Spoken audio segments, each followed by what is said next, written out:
ओडिशा तृतीय वार्षिक आदिवासी महासंघ साधारण सभा भुवनेश्वर। आदिवासी महासंघ ओडिशा तृतीय वार्षिक साधारण सभा भुवनेश्वर रे अनुष्ठित होई जायछि। महान आदिवासी महामानवଙ୍କୁ पुष्पमाल्य अर्पण करी सभार शुभारंभ करा जायथिला। ଏହି ଅବସରରେ ଆଦିବାସୀ ମହାସଂଘର ଅନ୍ୟତମ ସାଥୀ ସ୍ୱର୍ଗତ ବିରୁପାକ୍ଷ ପ୍ରଧାନଙ୍କୁ ଗମ୍ଭୀର ଶ୍ରଦ୍ଧାଞ୍ଜଳି ଦିଆଯାଇଥିଲା। ଆଦିବାସୀ ମହାସଂଘର କାର୍ଯ୍ୟବାହୀ ସଭାପତି ଡକ୍ଟର ନିରୋଧ କହ୍ନର ଉପସ୍ଥିତ ସଭ୍ୟମାନଙ୍କୁ ସ୍ୱାଗତ ଜଣାଇଥିଲେ ଏବଂ ମହାସଂଘର ସଫଳତା ବିଷୟରେ ସମସ୍ତଙ୍କୁ ଅବଗତ କରାଇଥିଲେ। ଆଦିବାସୀ ମହାସଂଘର ସମ୍ପାଦକ ଶ୍ରୀ ଶରତ କୁମାର ନାୟକ ବାର୍ଷିକ ବିବରଣୀ ପାଠ କରିଥିଲେ। ମହାସଂଘର ରାଜ୍ୟ ସଂଯୋଜକ ଆଡଭୋକେଟ ରବୀନ୍ଦ୍ର ମାଢି ସଂଘର ଆଗାମୀ କାର୍ଯ୍ୟସୂଚୀ ପ୍ରସ୍ତାବ କରିଥିଲେ। ସେ ସଂଗଠନର ଉଦ୍ଦେଶ୍ୟ ସାଧନା ପାଇଁ ତୃଣମୂଳ ସ୍ତରରେ କାର୍ଯ୍ୟକ୍ଷେତ୍ରର ସମ୍ପ୍ରସାରଣ ଉପରେ ଚର୍ଚ୍ଚା କରିଥିଲେ। ଶ୍ରୀ ପୁରୁଷୋତ୍ତମ ମାଝୀ ବାର୍ଷିକ ଆର୍ଥିକ ବିବରଣୀ ଦେଇଥିଲେ। ସଭାରେ ଉପସଭାପତି ଅଜୟ ପ୍ରଧାନ ଏବଂ ସମ୍ପାଦକ ପୁରୁଷୋତ୍ତମ ମାଝୀ ସଂଘରେ ହୋଇଥିବା ବିଭିନ୍ନ କାର୍ଯ୍ୟଗୁଡ଼ିକ ବିଷୟରେ ସଦସ୍ୟମାନଙ୍କୁ ଅବଗତ କରାଇଥିଲେ। ସଭାର ପରିଚାଳନା ଶ୍ରୀ ବିବେକାନନ୍ଦ ପ୍ରଧାନଙ୍କ ଦ୍ୱାରା ସୁଚାରୁ ହୋଇଥିଲା। ମୁଁ ମୟୂରଭଞ୍ଜ ଜିଲ୍ଲାରୁ ଆସିଛି ଆଉ ରିଟାୟାର୍ଡ ପ୍ରଫେସର ମଧ୍ୟ ଗୌଣ୍ଡ କମ୍ୟୁନିଟିର ଆଦିବାସୀ ମହାସଂଘ ତରଫରୁ ତୃତୀୟ ବାର୍ଷିକ ସମ୍ମିଳନୀ ହେଉଛି, ଏଥିରେ ଯୋଗ ଦେଉଛି। ଆମର ଯେଉଁ ମୟୂରଭଞ୍ଜର ସମସ୍ୟା, ଯେଉଁ ବାଂଲାଦେଶୀ ଆସି ପରମାନେଣ୍ଟଲି ରହିଯାଉଛନ୍ତି, ସେ ସମସ୍ୟା ଉପସ୍ଥାପିତ କରିଛି ଏବଂ ଆମର ଆଦିବାସୀ ସଭ୍ୟତା ତାର ଭ୍ୟାଲୁଜ ଦର୍ଶନ ଯେଉଁଗୁଡ଼ିକ ସେଗୁଡ଼ିକ କେମିତି ସୁରକ୍ଷିତ ହେବ, କାରଣ ସେଗୁଡ଼ିକ ନେଚର ବେସ୍ଡ ଏବଂ ଆଦିବାସୀ ସଭ୍ୟତା ରହିଲେ ହିଁ ଆମର ଫିଜିକାଲ ୱାର୍ଲଡ ରହିପାରିବ। ତେଣୁ ତା ଉପରେ ମଧ୍ୟ ଆମେ ଗୁରୁତ୍ୱ ଦେଉଛୁ। ଆଉ ସରକାରକୁ ଆମେ ଦାବି ରଖିବୁ କି ଆଦିବାସୀ ବିଶ୍ୱବିଦ୍ୟାଳୟ ସ୍ଥାପନା କରନ୍ତୁ, ଆମର ଆଦିବାସୀ ଭାଷା ସଭ୍ୟତା ସୁରକ୍ଷା କରନ୍ତୁ। ଆଦିବାସୀଙ୍କୁ କେମିତି ତାଙ୍କର ଜମି ସବୁ ତାଙ୍କୁ ବିସ୍ଥାପିତ କରାଯାଉଛି, ସେଇଟା ଗୋଟେ ମେଜର ସମସ୍ୟା ରହୁଛି।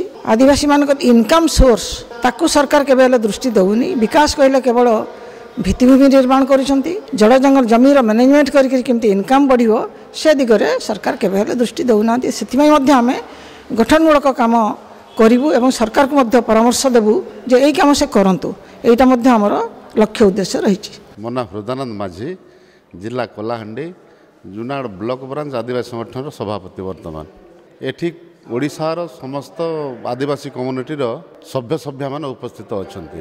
ଏହି ଜେନେରାଲ ବଡି ମିଟିଂଟା ବି ଠିକ୍, କିନ୍ତୁ ଆଦିବାସୀମାନଙ୍କର ଯେଉଁ ସମସ୍ୟା, ସେ ସମସ୍ୟା ଗୁଡ଼ାକ ସମ୍ପୂର୍ଣ୍ଣ ଭାବରେ ଓଡ଼ିଶାରୁ ଆସିଥିବା ସମସ୍ତ ଆଦିବାସୀ କମ୍ୟୁନିଟିର ଭାଇ ବନ୍ଧୁମାନେ ସଠିକ୍ ଢଙ୍ଗରେ ଉପସ୍ଥାପନା କରୁଛନ୍ତି, ଯେଉଁଟାକି ବିଗତ ସରକାର ହେଉ କିମ୍ବା ଚଳିତ ସରକାର ହେଉ ଆଦିବାସୀମାନଙ୍କର ଆକ୍ଚୁଆଲି ହକ୍ ଅଧିକାର ଉପରେ ଯେତେ ବା ସଠିକ୍ ଢଙ୍ଗରେ ଯେଉଁ ଭାବରେ ଅଧିକାର ପାଇବା ପାଇଁ ସେମାନେ ତତ୍ପରତା ଦେଖାଇବା କଥା ସରକାରମାନେ ଆଉ ଦେଖାଉ ନାହାନ୍ତି। ଏଠି ଦେଖନ୍ତୁ ମୁଖ୍ୟ ସମସ୍ୟା ଯେଉଁ ଆଦିବାସୀ ଝିଅମାନେ ଅଣ ଆଦିବାସୀକୁ ବାହା ହେଉଛନ୍ତି ସେହି କ୍ଷେତ୍ରରେ ପ୍ରୋଭିଜନ୍ ମଧ୍ୟ ଅଛି।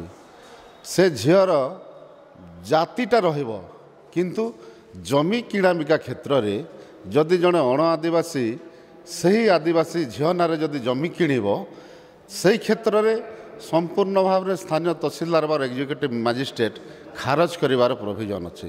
କିନ୍ତୁ ବର୍ତ୍ତମାନର ଯେଉଁ ତହସିଲଦାର ମାନେ ଅଛନ୍ତି ବା ଏକ୍ଜିକ୍ୟୁଟିଭ୍ ମାଜିଷ୍ଟ୍ରେଟ୍ ମାନେ ଅଛନ୍ତି, ହୁଏତ ତାଙ୍କର ଧାରଣା ବି ନଥିବ, କିନ୍ତୁ ସରକାର ଲେବୁଲରେ ସମ୍ପୂର୍ଣ୍ଣ ଭାବରେ ଖାରଜ କରିବାର କ୍ଷମତା ସେମାନଙ୍କର ଅଛି।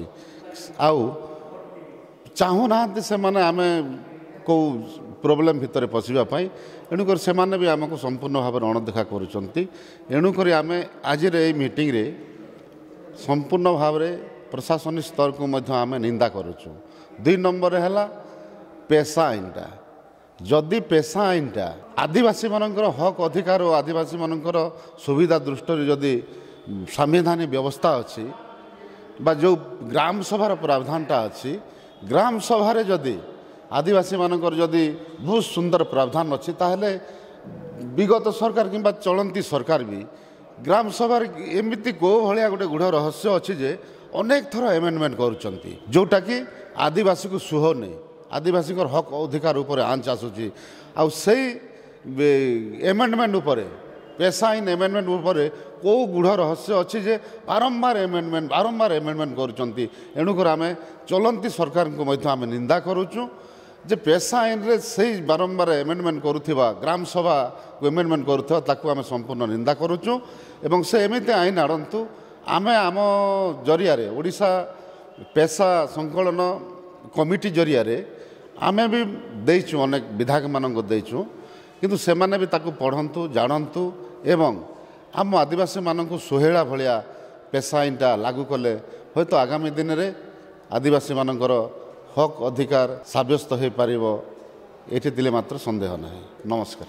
दमरुधर कंवर कंटामाल जिला बौद्ध। जल जंगल जमीन हूँ आम आदिवासी अधिकार। जल बिना मनुष्य बंची पार नहीं। बर्तमान गाँ गाँव में जलर समस्या रही। जंगल हूँ आम परिवेश मुख्य जेनटा कि आदिवासी जंगल के प्रकृति पूजा रूपे पालन करसी और समग्र विश्व जार रूप भरसा करसी। जंगल जंगल नहीं तो मंगल नहीं।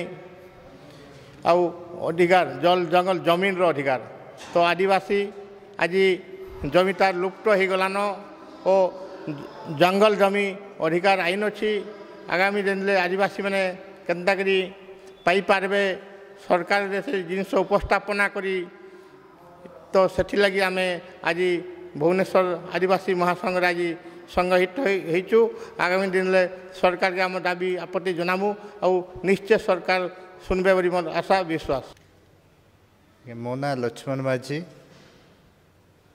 साधारण संपादक जिला जनजाति सुरक्षा मंच नवरंगपुर। आज आम भुवनेश्वर ठारे आसीचु कैपिटल रे जे आमर एठी आदिवासी महासंघ ओडिशार एक वार्षिक कार्यकारिणी सम्मेलनी अनुष्ठित होउछि।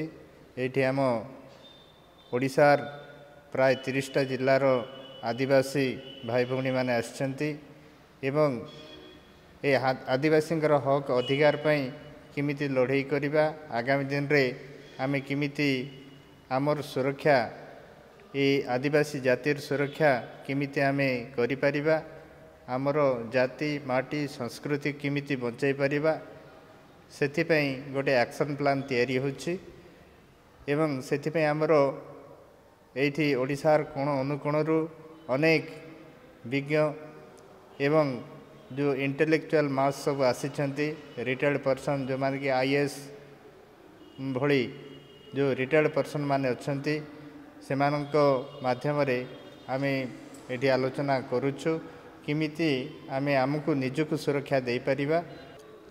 नवरंगपुर जिलार आदिवासी मानकर समस्या रोचे गोटे मुख्य समस्या रहा जो जेहेतु स्थानीय निजुक्ति न होवा द्वारा स्थानीय आदिवासी पिला माने सरकारी निजुक्ति वंचित हो जाउछंती। तृतीय है जो आम जो रेगुलेशन 2/50 अच्छे आदिवासी मान जमी को सुरक्षा देवाई सेटा बेनामी भाव में ट्रांजेक्शन होकर अन्य मानक पलि जाऊँगी तो युगुड़ा सुरक्षा करने आम लड़ाई जारी रही। आउट रहा जाल जातिगत प्रमाणपत्र जोटा कि आदिवासी मानक अधिकार को जाल जातिगत प्रमाणपत्र प्रोड्यूस करी से आदिवासी संरक्षित थिबा पद पदवी को अख्तियार करछंती। सरकारी चाकरी हो पंचायत प्रतिनिधि हो कि अन्य जेकोसी पेट्रोल टांकी हो आदिवासी संरक्षित थिबाटा ये सब जाक हाथई पार्टी तो सेगुड़ाक आम लड़ाई जारी रही। सेटा आमर जो नकली आदिवासी प्रमाणपत्र उपर जो लड़ाई चलती से भितर अंतर्भुक्त अच्छी सेगुड़ाक तो एवं आम 137 जन ना कंप्लेंट देइथिलु स्टेट लेवल स्क्रूटनी कमिटी निकट में से भितर आमर केवल 19टा केस फैसला होकर बड़का सबू आज पर्यंत पेंडिंग रही तार उपरे आम लड़ाई जारी रही। आसंता 20 तारिख रे डेट अच्छी जहाँकि से जो नकली आदिवासी उपरे डेट अच्छी 20 तारिख दिन आम आदिश बैंगलोर जाकर आम तथ्य रखू तो अनेक केस विचार शेष है आज पर्यंत से प्रकाश करना फाइनाल ऑर्डर बाहर करना सेटापाई आम जिला जनजाति सुरक्षा मंत्री क्षोभ प्रकाश करुँ। मो ना हूँ प्रकाश माझी कलाहांडी डिस्ट्रिक्ट आदिवासी संघर जिला सभापति। आज आमर भुवनेश्वर रे आदिवासी महासंघर जेन वार्षिक सम्मेलन है सम्मेलन मुख्य लक्ष्य हूँ आमर जे आदिवासी मानकर सामाजिक राजनीतिक एवं शिक्षा नीति रे केंता आम आगे जीमु से उपरे आज आमर नीति निर्धारण करागला। आउ 30टा जिल्ला रे आमर आदिवासी संगठन किभली भाव में एकजुट होकर काम करवा लगी इसुबे सुबरे से उपरे भी आमर आज आलोचना होइछे। आमर मुख्य है जे आमर आदिवासी माने राजनीतिक क्षेत्र केंद्र स्ट्रेंथनिंग हम जेनटा वार्ड मेंबर नु आरंभ करी प्रधानमंत्री ଆଉ ଶିକ୍ଷା କ୍ଷେତ୍ରରେ ଆମର ପିଅନ ଠାରୁ ଆରମ୍ଭ କରି କେନ୍ଦ୍ର IAS IPS ପାଇବେ ସେ ଉପରେ ଆଜି ଆମର ଆଲୋଚନା ମୁଦ୍ଦା ହେଲା। ଆଉ ଏଇଟା ହେଉଛି ଆମର କଥା। ଆଉ ଗୋଟେ ଏବେ ଓଡ଼ିଶା ସରକାର ଯେନ୍ଟା ପେଶା ଆଇନ ଉପରେ ଯେନ୍ लागू करवाके जाऊन आम समस्ते ओडिशार आदिवासी बहुल जिले में आम व्यवस्था करूँ जेनटा कि ग्राम सभा माध्यम पेशा आईन लागू करा जाऊ आ संपूर्ण भाव में ग्राम सभा 2006 फॉरेस्ट एक्ट आईन जेन अधिकार थिला से अधिकार केन्ताकरी बलवत्तर होगा से उपरे आमर आज निष्पत्ति होचे। आगामी दिन में आमर विभिन्न समस्या उपरे ई महासंघ एडवोकेट सेल जेनटा कि RDC स्तरीय आमर नकली आदिवासी उपरे ई संघ काम करवा लगे आज निष्पत्ति निगला। आदिवासी ना रे जेन माने अण आदिवासी माने चाकरी करछन सेमान को केन्ताकरी आम बरखास्त करमु। आ सरकार को गोटे डिमांड भी दिया होचे जे सेमान को चाकरी न बाहर करवार सांगरे केन्ताकरी फौजदारी मामला करी करी तांको जेल दंड दिया जाबा से उपरे विधि व्यवस्था लगे आज निष्पत्ति हिचे। धन्यवाद। मो ना होची अबनी कुमार कहर मु होची आदिवासी महासंघ ओडिशार district coordinator Kandhamal district coordinator अच्छी। आज हूँ 15 डिसेम्बर 2024 आजिका दिन हूँ आम आदिवासी महासंघ ओडिशार तृतीय वार्षिक अधिवेशन।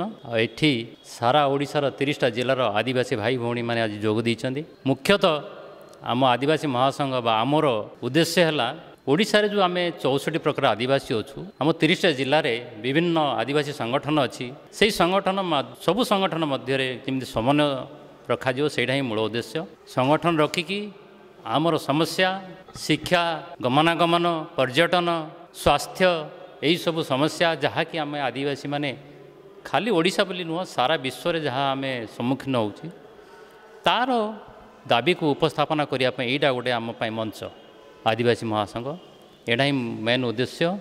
और मुख्यतः रहा आमर पेशा एक्ट आज पर्यंत आम पाखे इम्प्लीमेंटेशन है जोटा कि आम इम्प्लीमेंट करने सरकार पर दाबी रखीचु।